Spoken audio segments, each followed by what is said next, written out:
My name is Sean Buckley with the Natural Health Product Protection Association, and this is video 11 in a series of videos to help Canadians understand that we're in the middle of being manipulated. We're in the middle of what's called a manufacturing consent exercise to manipulate us unknowingly to begin eating cloned meat with strict labeling, and then down the road for the labeling requirement to be removed. And we'll share in some later videos why that is. It will absolutely shock you. But we've explained what manufactured consent is. We've explained to you how you can be 100% sure that we're in the middle of a manufactured consent episode. We've gone through some of the reasons how you can be absolutely sure, and some of the reasons how it's so crystal clear that if we were just asked the question, which is being totally avoided by the mainstream media, and anything that would lead us to ask this question has been avoided by the mainstream media. But the question that needs to be asked, that we need to ask is should we allow this at all? Or should we be like the European Union that has banned not just the consumption of cloned meat within its 27 member countries, but also the actual cloning of farmed animals itself, or the importation of animals that have been cloned, or products from cloned animals? We should be asking that question. So we're kind of going through this. In this video, I just want to talk about how inadequate Health Canada's safety assessment is, and what actually a reasonable approach would be. I mean, if you watch all of these videos, I'm fairly confident that you would conclude we should just ban it right now. And in fact, one of the videos we had a little bit of fun. We pretended we were an ethics board, trying to be convinced. And we asked you the question, is there an ethics board on the planet doing its job that would permit human safety studies on cloned meat right now? Considering all the evidence and the absolute absence of any meaningful animal safety data. But let's talk today about what Health Canada completely ignored. In the last video 10, we talked about how Health Canada completely ignored the known risks with genetically modified meat, the unpredictable genetic modifications, the anatomical defects, so genetic defects, anatomical defects in the animals, and how the animals are more sickly. Those that do survive to an age where you could actually eat them, they tend to be higher in antibiotics, hormones, and other drugs. So Health Canada completely ignores that. But, if you were to trust Health Canada, first of all, you would expect, no, we're not going to ignore the known safety risks. We're also not going to pretend that cloning's safe when we're only looking at data from one type of cloning technology when there's more than one type. And considering the biggest risk of cloned meat is unpredictable genetic defects, well, Health Canada says we're not assessing that risk. So, it's like Health Canada is assessing whether or not seatbelts are effective in reducing injuries in car crashes, but they're saying, yeah, but we're going to avoid car crash data for the purposes of this analysis, and then they conclude that seatbelts, aren't a necessary safety feature. I mean, it's as shocking as that.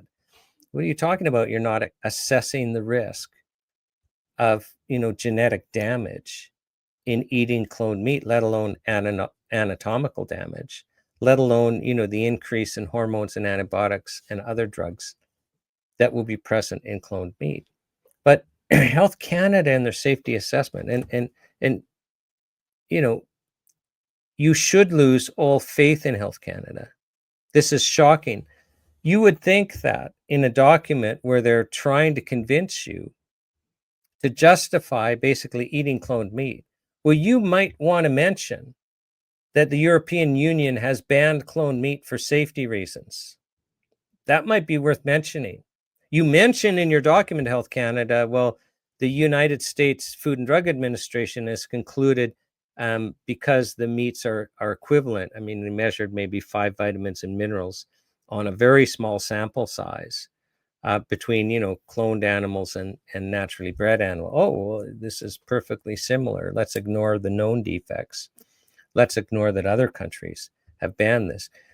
You would think Health Canada, if you're going to go out of your way to mention a single country that says, oh, well, maybe it's safe without any critical analysis of their study at all, then you might want to mention that the 27 countries of the European Union have come to the opposite conclusion. You might want to mention that there are no human safety studies. You might want to mention that really there are no animal safety studies. And, you might want to mention all these other known problems. And if you actually were concerned about our safety, and this isn't even what I do. I'm a lawyer. I have expertise in the regulation of food and drugs. I do understand how we do things, but nobody's going to hire me to figure out how to do a safety study. But I'm going to tell you what I would do, and you probably go, that actually makes sense to me. Why didn't Health Canada suggest this? I would suggest, first of all, in my opinion, we should follow the European Union and not just ban the eating of cloned meat, but we should literally ban the cloning of farmed animals. But if it was the case that regardless that no ethics board would permit this, but somehow, and may it never be, that they succeed in manipulating Canadians where we have to eat cloned meat. Before we get there, I would say we've got to have large scale and well-designed animal studies where animals are eating cloned meat that have been screened to avoid animals with genetic defects and avoid animals that, with gross anatomical defects, and avoid animals with too many chemicals in them, the antibiotics, hormones, and the like.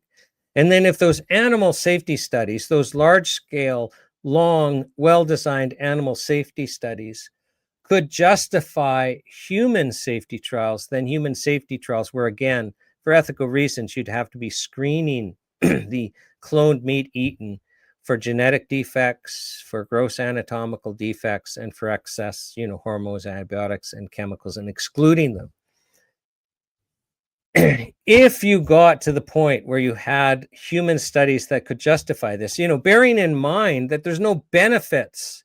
There's no benefits. There's risks only to eating cloned meat. There's no benefits. They're not better. They're worse.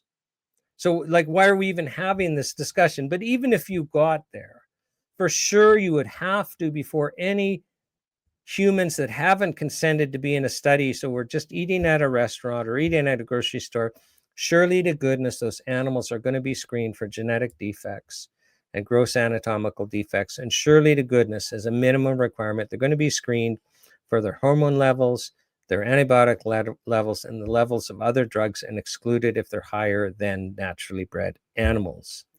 And then surely to goodness, we are going to have a post-marketing mechanism in place to be watching for safety problems that may arise, which would include labeling so that we can identify them. But there would have to be a post-marketing assessment plan for a significant period of time, because with genetic defects, you don't know for a long period of time, which is also why you'd have to have really long-term human safety studies.